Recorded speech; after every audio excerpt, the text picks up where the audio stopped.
Hey, what's happening, everybody? I'm Larry Roberts, and this is another episode of the Readily Random Podcast. Hey, you could be larger than life, bigger than the world. We are going to learn how to just chill, just focus ourselves and center ourselves.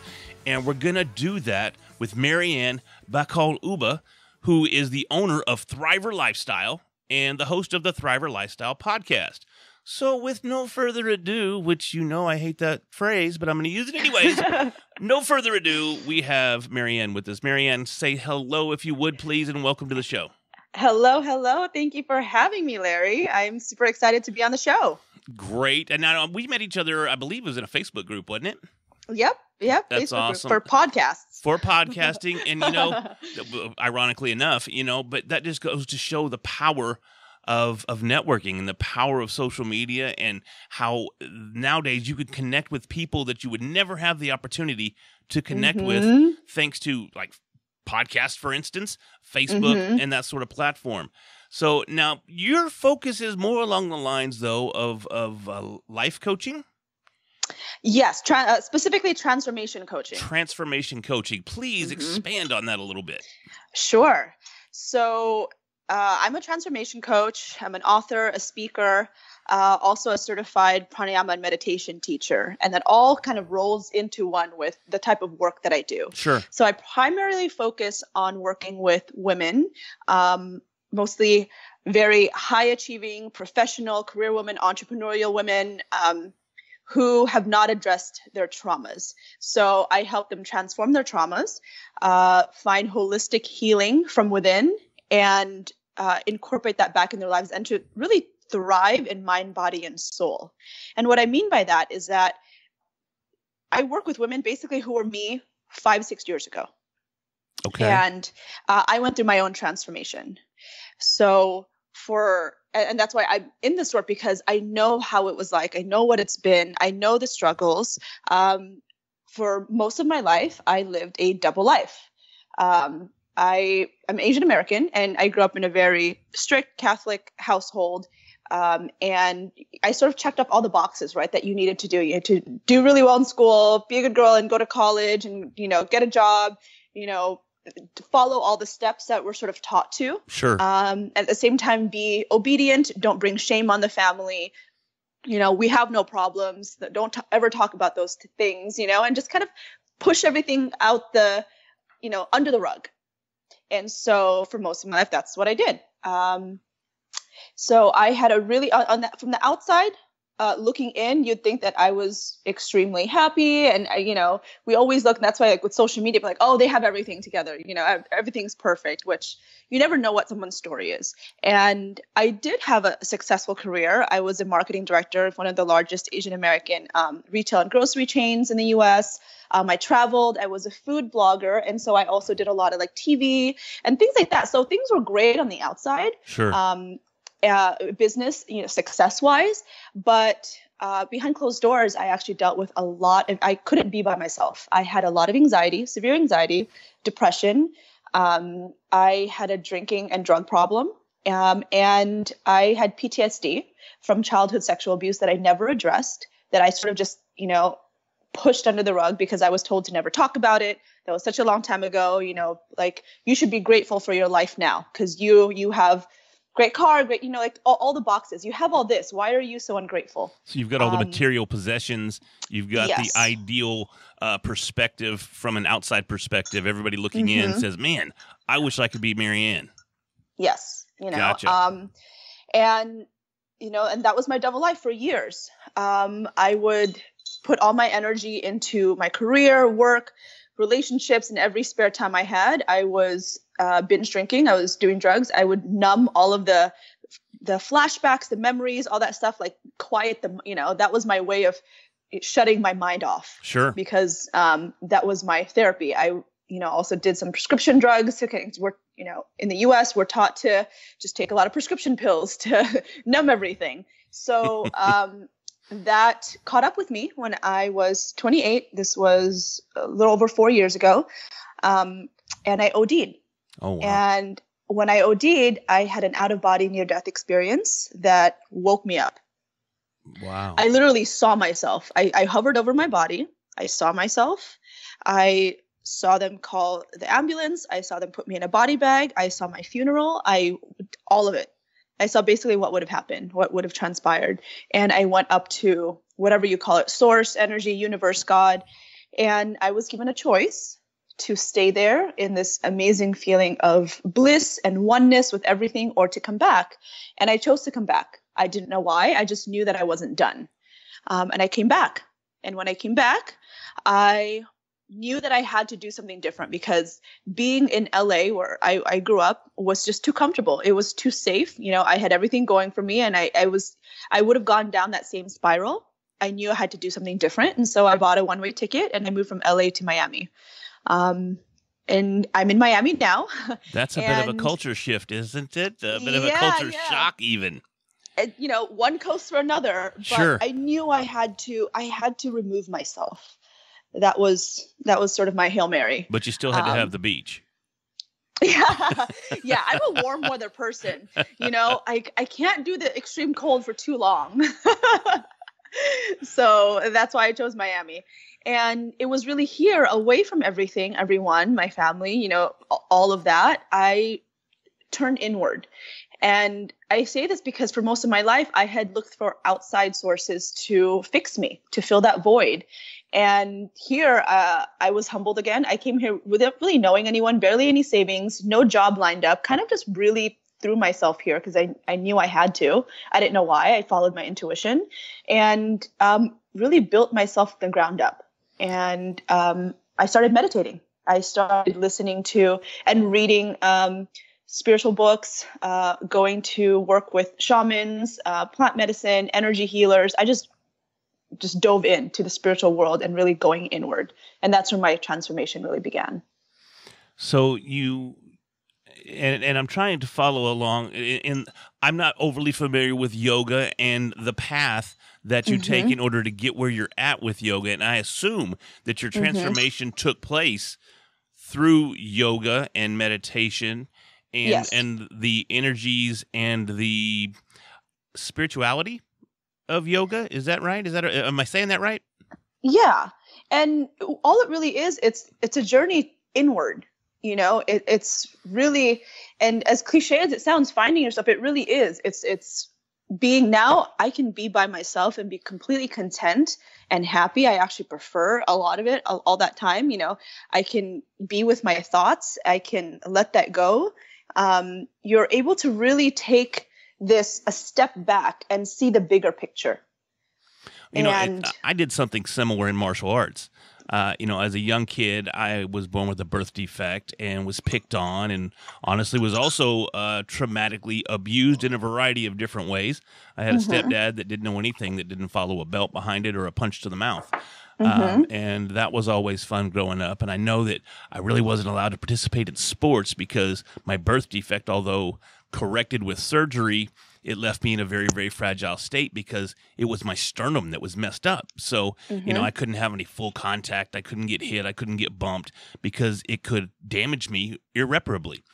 And so I was stuck in a private school. So now I go to a sissy school, and now I've got a dad at the house that's smacking me and mom around, and it's not a good time. And I'm like, what the heck do I do? And, you know, I fell in love with martial arts at a young age, and it literally transformed, as you're saying, my life, my confidence, my abilities to perform a ton of tasks. And it's not like, well, Larry, you learned how to throw a kick and a punch. Yes, but not really. I learned how to find confidence. More than that. Exactly. I found confidence in myself. I found an ability to overcome. I found an ability to persevere through martial arts. And it sounds like you do something similar through yoga. Absolutely, because it's within, it's mental. It's all, you know, in your energetic, spiritual, and mental realm, you know, to continue to persevere and to move forward and to gain that confidence. And it actually brought me back into my body, which for a long time, survivors and victims of abuse detach. And for the first time, I felt like I was owning my body and coming into my body instead of always, you know, checking out. Right. And so that's how my transformation began. And it's been an amazing journey. And since then, since I've made this complete change in my life, I'm able to help other women who have been exactly where I was, either addicted to, different things, drugs, alcohol, shopping, toxic relationships, whatever it is. On the outside, they may have everything, the successful career. A lot of women who are like that are in their masculine energy more. And I'm here to teach them to embrace their feminine energy even more and to be able to blend those two together and to heal those traumas, to really change the mindset and perspective of what happened in the past, not make it define them, but actually gain strength from it, and rewrite their story. And so that's how I help other women now through my coaching and through events and all the content I put out. Yeah, all of your content. That's a combination of podcast and content. And for content, so it's content. I just created it. I just created it on the spot. Thing. So all of your podcasts and all of your content appears to be very, very positively motivational and positively centered. Let me ask you something that I'm curious of, because, and this just may be from a male perspective, but we got to be careful when we're treading on the genders there, because we could be very offensive these days. But with my martial arts, I went down a rabbit hole that was not a good place, because I got cocky, I got overconfident, and I started to represent certain aspects of life in a very, very negative fashion. Now, I found my way back, after taking a few kicks to the head. But, I learned things the hard way, Marianne. I never take the easy route. But I feel like that's for me too. I'm like, why couldn't, with my own journey, same thing. I feel like the universe was telling me like little love taps, and then I didn't listen, and like, all right, fine then, you're just going to have to almost die. Exactly, because, and that's what's interesting about, your journey and my journey as well, in that, I think I got some age on you. In looking at your videos, I can't think that you're anywhere near 45. So I've got Well, I am Asian, so I age gracefully. That is true, yes. Surprised. You guys are lucky in that arena, that's for sure, man.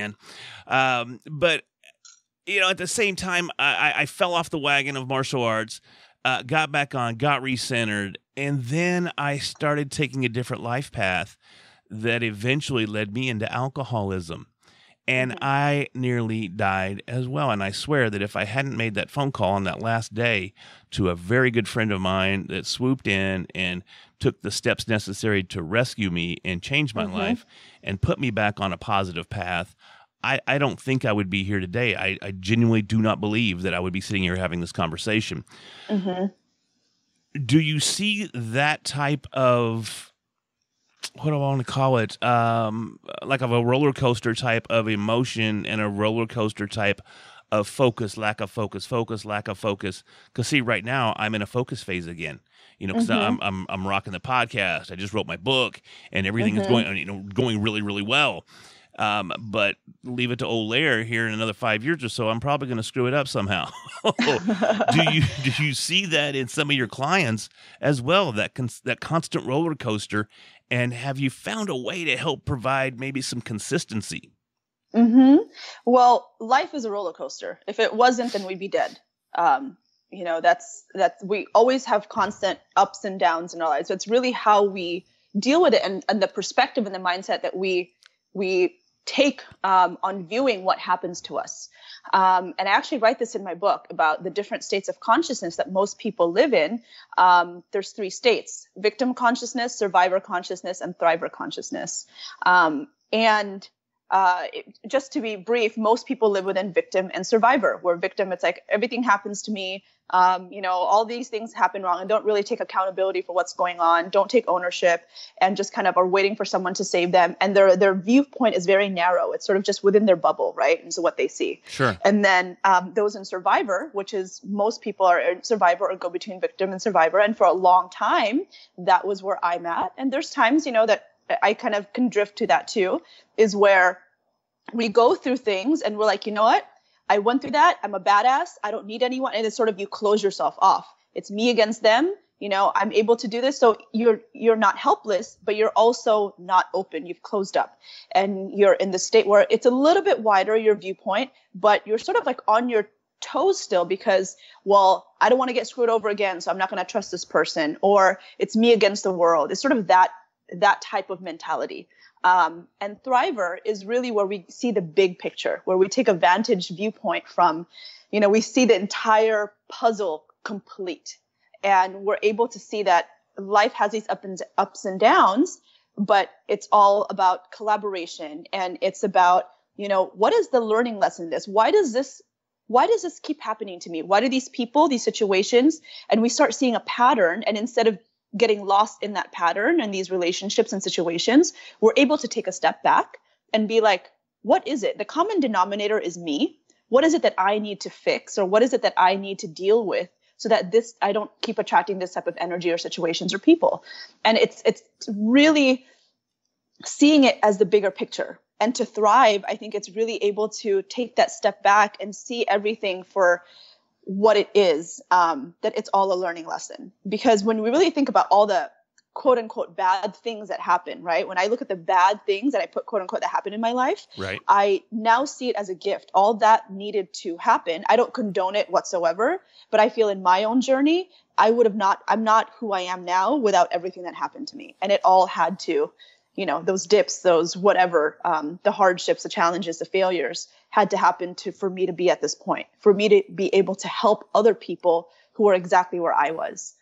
So I have no regrets of what happened, or if anything does in the future, any challenges that come my way, and there still are, I'm able to really take a step back and see it for, okay, is a common denominator me? What is it that I'm doing that's attracting these, it's really taking accountability for that. Sure. And I think that's where we as individuals go wrong a lot of the times. We look at everything that's happening around us. And it's funny that you use the term common denominator, because my wife will attest to the fact that that's one of my favorite things to say, especially about people that are always kicking rocks. That's another little phrase that I like to use.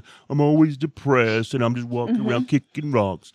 But they're kicking rocks because maybe they're not looking inward and they're not realizing, oh my gosh, me running around kicking rocks all the time is one of the predecessors to all of this stuff happening. Yeah. We are the creators of our own reality. We are, and what we think, what we do, how we live our lives, will show in what shows up for us. And when what shows up, it's up to us to really take the lesson or set boundaries. Or, and people are like, well, I'm a nice person, but all these people, I'm like, well, maybe you're too nice. And a lot of my clients are like that. They're strong at work and they have all this, but in relationships, they get, abused or pushed around. I'm like, because you're not setting boundaries. Part of this journey of thriving is not because you're a pushover. It's because you're secure with yourself, you know what you want, and you set boundaries. Even if it's family, because I had to set those boundaries for my own family. Oh, man, that's so spot on. And it speaks to me so much. And I think, honestly, if people looked at their situations and their relationships, they could look at it and go, oh, maybe mom's not quite the positive influence. And maybe if I set some boundaries, we could have a much more beneficial relationship between the two of us. And a lot of folks are, especially when it comes to family, are afraid to do that. Now, ironically enough, I also had to set those boundaries with family. My wife, she set those boundaries with family. And, we've been married nearly 17 years, and we had to eventually learn to set boundaries for each other as well. Yeah, because exactly. we were both caught up in that same bad relationship. Oh, he doesn't like me. Oh, she doesn't like me, blah, blah, blah, blah, blah. And we were always on the edge of going, oh my gosh, here it is again. It's happening again. So I better break free and run off. And it took us a good 5 years to overcome that and learn to communicate more fully and to center ourselves around each other and put in place checks and balances in our relationship to make sure that we don't step over this line or we don't underdeliver on this promise to fulfill their expectations here. And you have to look inward to do all that. Absolutely. And I think that's getting into the root of it, or else it'll keep coming back up, and so it's getting to the root of the issue, not putting a Band-Aid over it, not numbing it, but going through those hard, really, it's difficult because you have to be honest with yourself. And most people don't want to be honest with themselves. That's why those things keep coming up, because it's always, it's someone else. It's not about them. And so I work with my clients to really get to the root of it. And it's not easy, but once you break through and get through this, oh my God, it's like the scales fall from your eyes and you see life in such a different lens, and you're able to really like just go with the flow of the universe and understand everything from such an open space. So tell me a little bit about your book, or the book that's you're currently writing, Survivor to Thriver. Yeah. You know, being a #1 best-selling author myself, I'm kind of I'm kind of interested in other potential authors and other up-and-coming authors. So tell me about it, if you would. Yes, definitely. I'm really excited about this because one, it's been so therapeutical for me, sharing my story. So it's a bit of a memoir / self-help personal development book. And it's basically my own journey. So it's broken up in 2 parts. Survivor really talks about everything I went through from my childhood up until the transformation. And then the Thriver, the transformation being, you know, I OD'd, I had the near-death experience, like what really woke me up. And the Thriver portion is really all the things that I learned through other mentors, teachers, coaches, what I learned from reading, applying, trying different things, different types of modalities, different healing modalities. I experimented on myself, you know, because you don't really know until you try it, right? You know, we can read and learn about all these healing types of things, but if you don't try it for yourself, you're never going to know. So all these things that I tried and continue to do, all the practices and all the rituals and the daily practice that I continue to do, because to really be a thriver, it's not a destination. It's not like, okay, I'm here. It's a constant everyday thing that you have to do. It's a way of living. Yeah, and that's one of the problems that I've had growing up, and even as an adult for a long time now, is that I always thought that I reached the pinnacle. You know, I would undertake a particular task, and to show everybody that little skinny, used to be skinny, not so much anymore, Larry could do just as much as a real athlete. He could do just as much as anybody else. And I would set the goal to do X, no matter what it is. I'm just using X as the variable there. And I would achieve that goal. And be like, cool, I'm done. I achieved it. I got, you know, I did this, I did that. I won a speech contest, or I did this, or, you know, I was a salesman of the month. I did, you know, all these little goals that you set to make you think that you're the top dog or the cat daddy. And then I would walk away thinking, okay, I've achieved it, but I never felt fulfilled in it, even though I achieved it. And it left me going, man, what am I missing? What am I missing? And I think what people miss is that no matter what you're doing, no matter what goals you've set or achieved, you're still on the journey. Yeah, absolutely. And there's so many different layers. People are like, so you must have done healing. I think healing is a lifelong process. You know, healing is, yes, I've healed a lot of the root trauma, and I don't see it, you know, when those flashbacks or memories happen, it doesn't overtake me anymore. And it doesn't handicap me, or I feel like I'm back into victim mode. I understand what it was. It doesn't define me.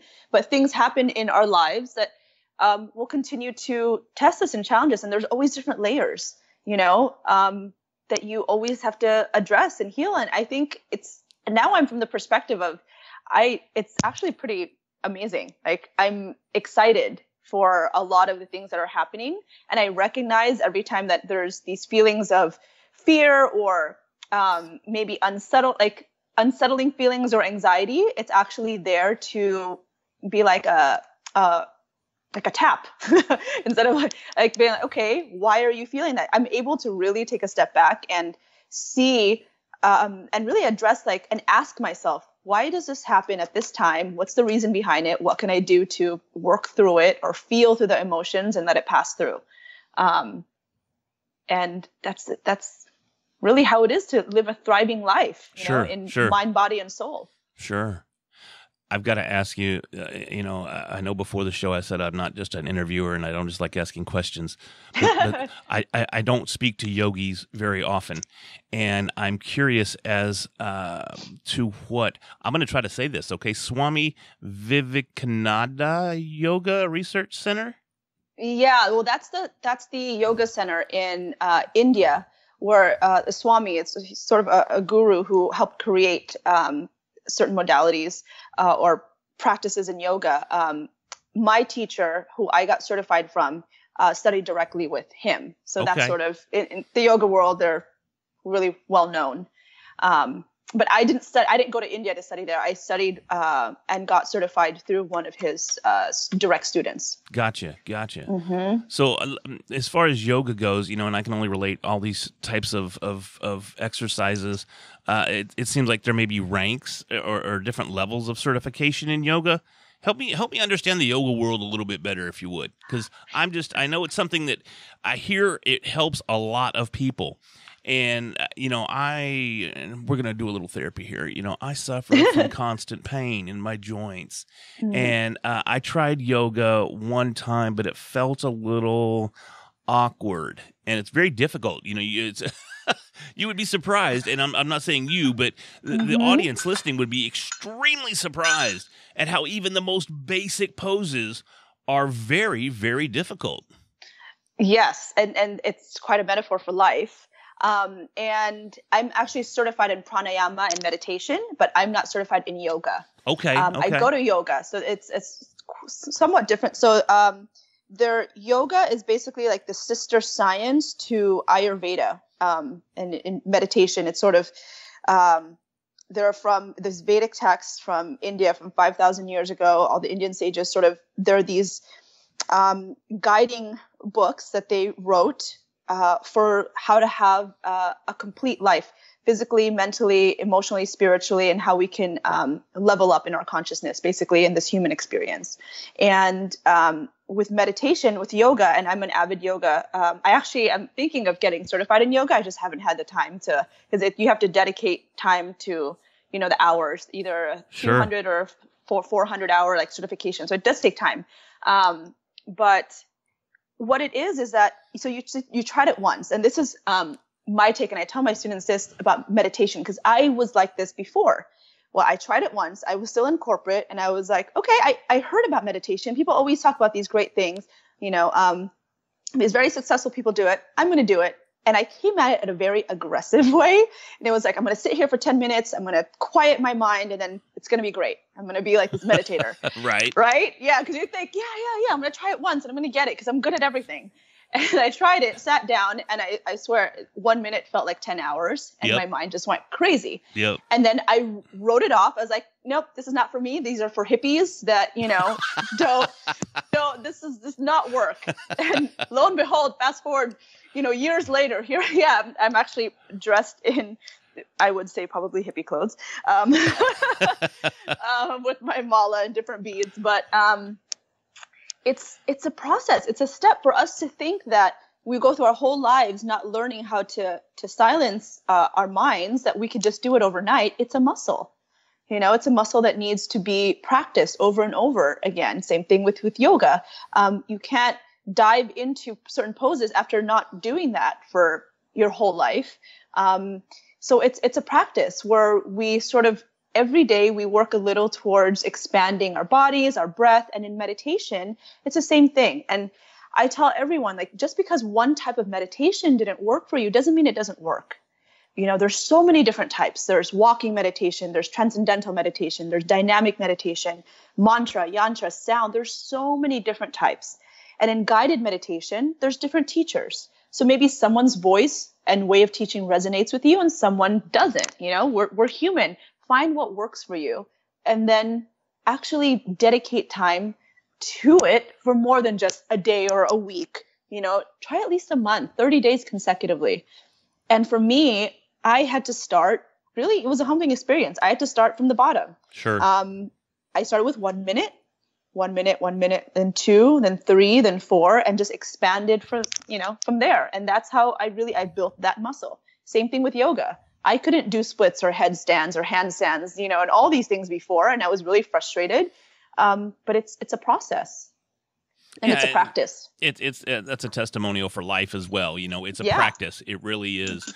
And I think each of us find our own centers and our own methods and methodologies based on various cultures that relate back to us. Whether it's physical or whether it's even something from your background, you just feel like you relate to that particular practice for some reason.